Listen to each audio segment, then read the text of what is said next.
Today's video lesson concerns how to use the Moodle system in marking tests that have been taken in Moodle. Now, of course, other related topics which are handled in other videos involve how to set up a test in Moodle and how to get students to use the system for their tests. Another video would be concerning how to make tests from test banks. The subject of this one is slightly different, which is how to mark student answers that they have provided doing a test in Moodle.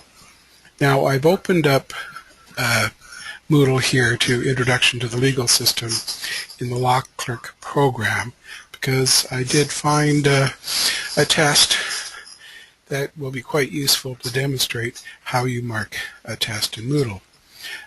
Now, this being the web page as it's laid out, you can go to tests by finding them where they're posted in the day, or you can click here where it says quizzes in the activities section, and that will pull up the different tests that have been done. Now, the one that I'm selecting for demonstration is this one, and I click on it this way and it pulls it up, and the area that we're interested in the most here is the results. After all, that's what we're going to be dealing with. The test has been delivered, the students have written it, it's closed out, and so we should find the results in this section. Now you'll see there's quite a few results here, 29 what they call attempts altogether. Keep in mind that this may be one class or it may be a mixture of classes, and it's an important bit to take care of to ensure that you are selecting your students from your class. Now, you might see as we go down the list here that some of the results have been marked, and as you'll see down here, some have not, and that's what we'll be concentrating on. This part that says grade, and in this case at a 45, is the top of the column where their grade will be shown. This student for some reason came in a second time, and this would be the mark down there. And this may, when you first look at it, only show a grade for the multiple choice questions and true-false questions and similar questions that are marked by the software. To complete and get their final mark, you would have to mark those segments that are requiring manual marking because they are essay or short written response or something to that effect. So how do you know what's left to be marked? You know automatic marking has been done, so you look to the manual grading tab here and click on it. Now, this may look a little odd, but what you have is a pull-down menu, and it asks you to choose. And it would seem to be that questions 1 to 15 would be your multiple choice questions, for example. So you need to go through these questions and grade each of those. And just going in order, you can select the first one, question 16. Under this list, you'll be able to see that for some tests, for some people have taken tests, their manual grading has been done. And you'll see here it says grading here like this. Then other ones don't say that. And so that would indicate that there's some still to be graded. And you'll see over here it says grade all 13 attempts, but it also says grade all 6 ungraded attempts. So let's say, for example, you had 6 students in your class and another class had already done this test and they were marked, then this is what it would look like. Those hopefully would be your 6 students. And so obviously you only want to grade those. And you click on that, and now you'll see a page that illustrates where that grading would be done. Now, in this case, it looks like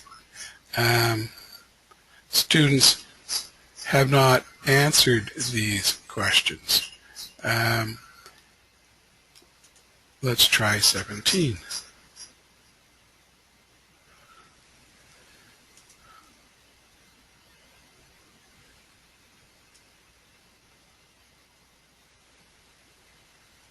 Now, again, there seems to be a bit of a problem here with how these tests were administered, but now we come down to an example under attempt number 2 for Zhao Renwang. We have an answer. Is the saying finders keepers true? Explain the circumstances when it is true and when it is not. There's your question. The answer you'll see in this box. Now, in this box, that's what you grade according to your sample answers. And if you believed that this was entirely correct, you would put a 3 in here. If they get partial marks, you can put them in. You can put in 1.5 if you want, for example, or partial marks. And again, you'll see here other examples of things being graded. Now, I'm going to show you how that would be done. Let's say we thought that this person gave a very good answer on her response, and this student, a very good answer on theirs, and they both got all marks. I'm not really doing a full answer, a full marking here. This is just an example. And I would then hit Save Changes. And those changes then would be added to their grades. So if we do this, you'll see that there are now 4 ungraded attempts. We've taken care of, let's say, our 2 students. Now,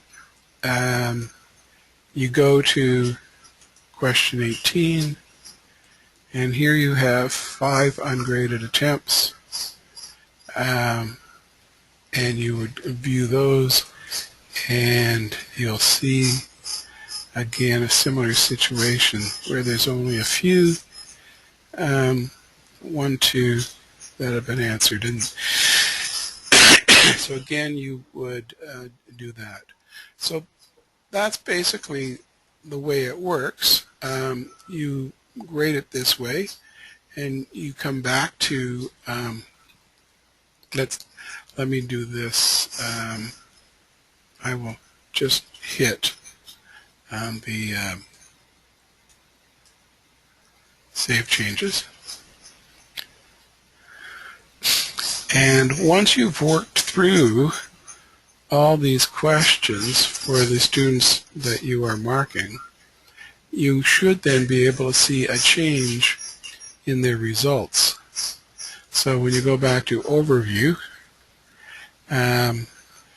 this category would change and incorporate the increased marks they received. Now, at the end, you will get the overall for all those students, but in particular you're looking for the overall grade for your students. And this shows, for example, for this student at the bottom, 42, and remember it was out of 45. So that's what you have to remember, that this then would be what they would get out of that test given that the test is 45% of their final mark. Okay. Now, you might wonder how you're going to deal with all the grades that you've received. One thing you can do is download what you see here into an Excel format. I don't know how familiar anyone might be with Excel, but if, for example, you had 30 students, this can be quite helpful in dealing with those results. If I can get it to pop up. It's pretty slow here. Just give it 1 second. And you can see it's opening up.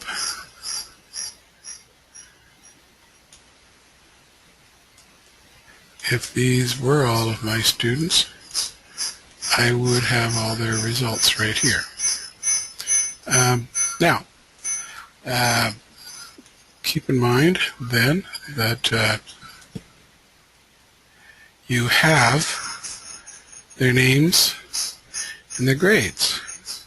And you could decide to remove information that's not of particular interest or value to you in submitting your grades. So you can remove that and remove all of this. I think, didn't quite get it all.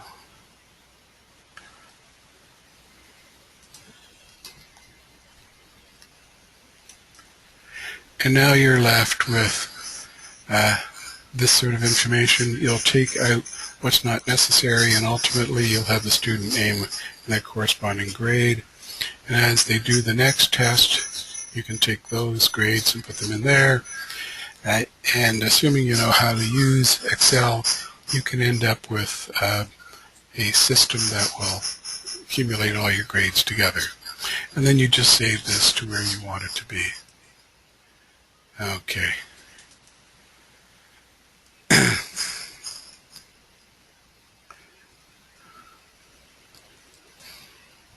There are other features here you could look at as you become more sophisticated in your use. In some cases, you may want to do an item analysis, and so it will give you information that you might find useful. Actually, to my mind, it might be more complicated than you need for our purposes.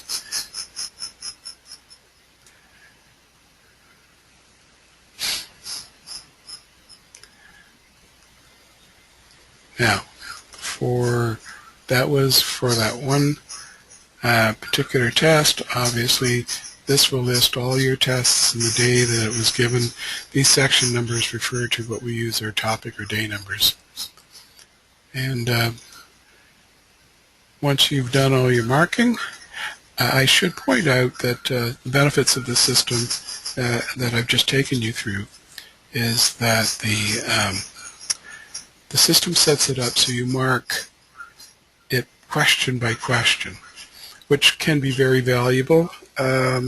If you're marking a lot of students and you were doing it in paper and you marked one student questions 1 through 30, then go to the next student 1 to 30, you might develop some inconsistency in how you mark a particular question because you may have forgotten your approach to that question and what you were giving marks for and or partial marks for. It's always a bit of an art marking questions because students sometimes leave it for you to figure out what they're saying, and you may have different rules about how much you expect them to display what the point or how well they need to express it. And so you'll have a certain approach to marking and to marking a particular question.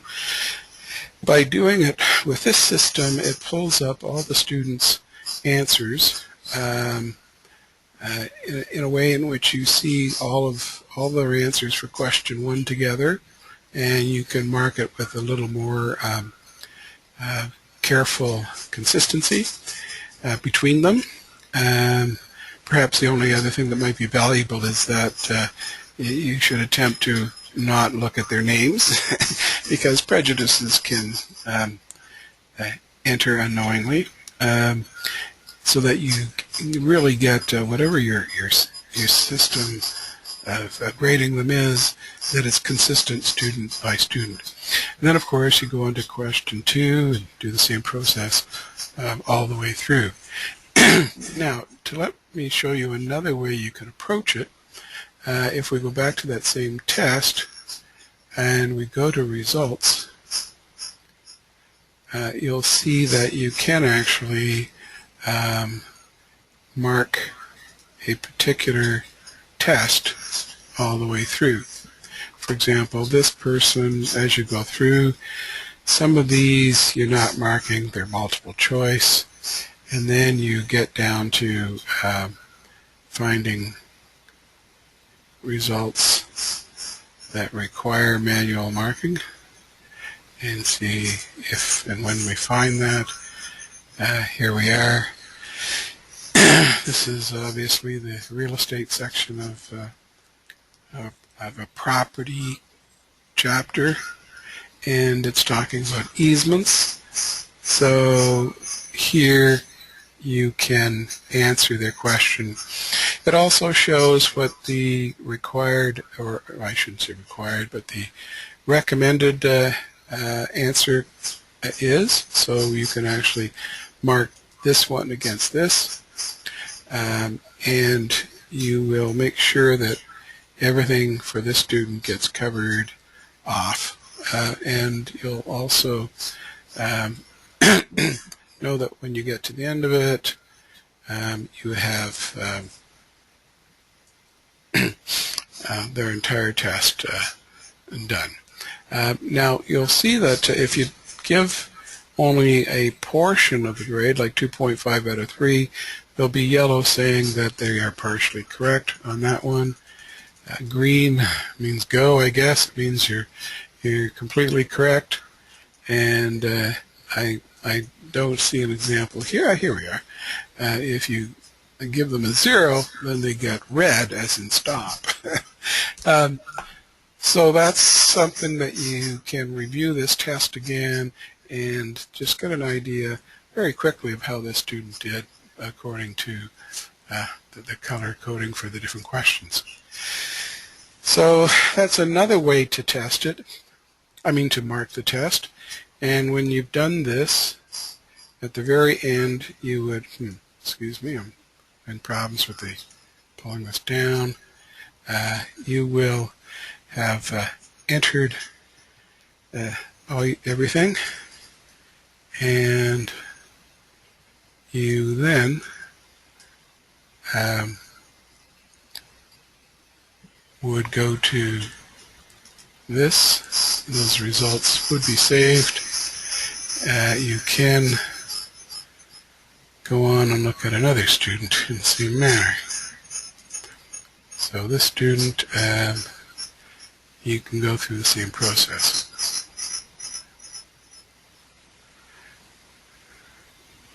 Now, I should point out that if you disagree with any of the marks, let me come down, here we are. You can override the grade, change it, save it, and that will save the changes that you will see. I'm not making any changes here, but they'll make the changes you see when you go back to the overview. Excuse me. So there's 2 approaches to marking. One of them is to open up an individual test. Another one is to go to the manual grading through here and do the class question by question.